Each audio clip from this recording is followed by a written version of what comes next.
And for more, let's welcome in Batya Ungar-Sargon. Of course, you know her as the host of Batya Saturdays right here on News Nation. Batya, great to see you. Thanks for joining us tonight. Thank you so much for having me. It's great to be here with you. So there's so much to talk about. Let's start with the Minnesota fraud, the new allegations now. Federal prosecutors have previously said that half or more of the roughly $18 billion in federal funds for Minnesota-run programs may have been stolen by those who didn't need it. So what are you hearing about the magnitude of this scandal? So I'm just going to be real with you. Forgive me, but I just find this story so utterly infuriating. Think of all of the different ways that the American taxpayer was betrayed here by the Democrats who funneled billions of dollars to fake businesses and never once checked up to make sure they were legitimate, by the media that refused to cover it, by the immigrants themselves who were gifted by the generosity of the American people with the greatest privilege on earth, American citizenship, and then turned around and stole from us as thanks. It's so disgusting, but I think this is also a microcosm of a much bigger scam that the Democrats have been running for decades now, to where they welcomed in millions and millions of immigrants, both legal and illegal, who drove down the wages in America, especially for working class Americans, and drove up the cost of things like housing and healthcare and an education, the hallmarks of the American dream, making that totally out of reach for working class Americans. And then if those working class Americans had the temerity to object to their own disinheritance, rich Democrats would go on cable news and call them racists. It's so disgusting. The whole woke vocabulary was developed as a smokescreen for the mass fleecing of the American working class.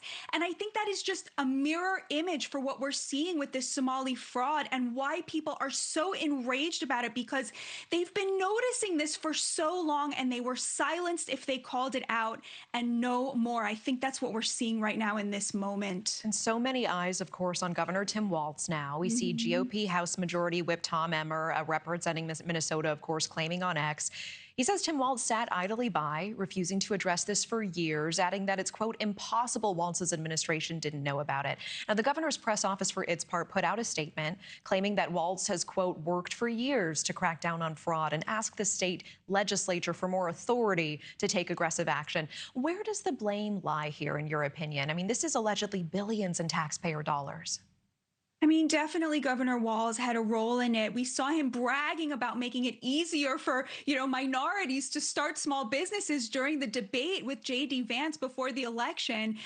We know that everything starts from the top. There was no oversight here. And we know from the New York Times reporting that the Somalis would accuse people of being racist if they dared to look into it and dare to look into this fraud. So certainly the governor has had a big hand here. We also know that Congresswoman Ilhan Omar was very instrumental in starting a lot of the programs around COVID that enabled these small businesses to open up, which turned out to all be fraudulent. She has been seen in some of the restaurants that lied about serving underserved communities with food. And so there's definitely a lot of blame to go around. And, I would just urge Republicans, instead of sitting there tweeting about who's going to do something about this. I have to say, where was Doge on this? This was supposed to be the thing that they were doing. Why didn't they uncover it? And it just seems like a lot of people would rather tweet about this than actually find justice for the American people.